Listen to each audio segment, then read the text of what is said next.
Hello friends, आज हम लोग रेनफोर्समेंट थ्योरी ऑफ लर्निंग को देखेंगे, जिसे क्लार्क एल हल ने दिया था।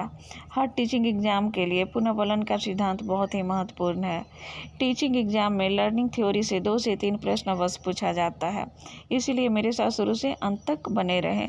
अब हम लोग आज के टॉपिक की ओर चलते हैं। सीखने के पुनर्वलन सिद्धांत का प्रतिपादन क्लार्क एल हल नामक अमेरिकी मनोवैज्ञानिक ने 1915 में अपनी पुस्तक प्रिंसिपल्स ऑफ बिहेवियर में किया था। पुनर्वलन सिद्धांत को कई नामों से जाना जाता है। दोस्तों, ये वेरी इंपॉर्टेंट है, यह सभी नाम आपको याद होना चाहिए। प्रबलन का सिद्धांत, अंतर्नाद न्यूनता का सिद्धांत, सबलीकरण का सिद्धांत, यथार्थ अधिगम का सिद्धांत, सतत अधिगम का सिद्धांत, क्रमबद्ध अधिगम का सिद्धांत, चालक न्यूनता का सिद्धांत। यह सभी सिद्धांत एक ही है, इसीलिए आप लोग कंफ्यूज मत कीजिएगा। प्रबलन के सिद्धांत को स्किनर ने सर्वश्रेष्ठ माना है, इसे आप लोग अंडरलाइन कर लें। इससे कई टीचिंग एग्जाम में प्रश्न आ चुका है। क्वेश्चन इस तरह से आएगा, स्किनर ने अधिगम के किस सिद्धांत को आदर्श एवं सर्वश्रेष्ठ कहा है? सी एल हल का यह सिद्धांत थॉर्नडाइक और पावलोव के सिद्धांत पर आधारित है। यह सिद्धांत आवश्यकता पर बल देता है। हल के अनुसार सीखना आवश्यकता की पूर्ति की प्रक्रिया के द्वारा होता है। हल ने इस सिद्धांत की व्याख्या करते समय बताया कि प्रत्येक प्राणी अपनी आवश्यकताओं को पूरा करने का प्रयास करता है।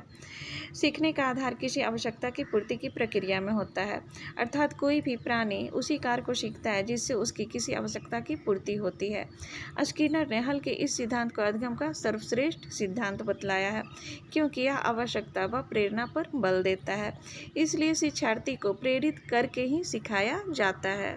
हल का मानना है, प्राणी को जब किसी चीज़ की आवश्यकता होती है तो वह उस आवश्यकता को पूरा करने के लिए क्रिया करेगा, प्रयास करेगा तथा इस प्रयास से ही वह सीख लेता है।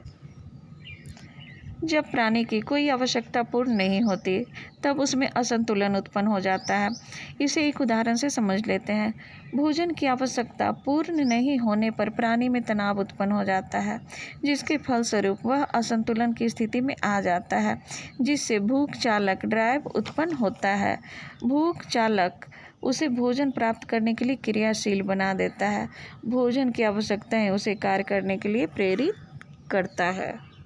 अब हम लोग इस सिद्धांत की विशेषता की ओर चलते हैं। आदर्श व सर्वश्रेष्ठ सिद्धांत। स्किनर ने इस सिद्धांत को वैज्ञानिक होने के कारण आदर्श माना है। अब तक सीखने के जितने भी सिद्धांत प्रस्तुत किए गए उनमें यह सर्वश्रेष्ठ है। उद्दीपक प्रतिक्रिया सिद्धांत।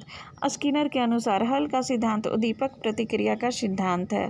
भूख या भोजन उद्दीपक का कार्य करता है, जिसके कारण व्यक्ति विभिन्न प्रकार की प्रतिक्रियाएं करता है। चालक न्यूनता सिद्धांत। हल का कहना है कि जब प्राणी की कोई आवश्यकता पूर्ण नहीं होती तब उसमें असंतुलन उत्पन्न हो जाता है। उदाहरण, भोजन की आवश्यकता पूर्ण न होने पर प्राणी में तनाव उत्पन्न हो जाता है, जिसके फलस्वरूप उसकी दशा असंतुलित हो जाती है। साथ ही भूख चालक उसे भोजन प्राप्त करने के लिए क्रियाशील बना देता है। कुछ समय के बाद वह ऐसी स्थिति में पहुंच जाता है जब उसकी भोजन की आवश्यकता संतुष्ट हो जाती है।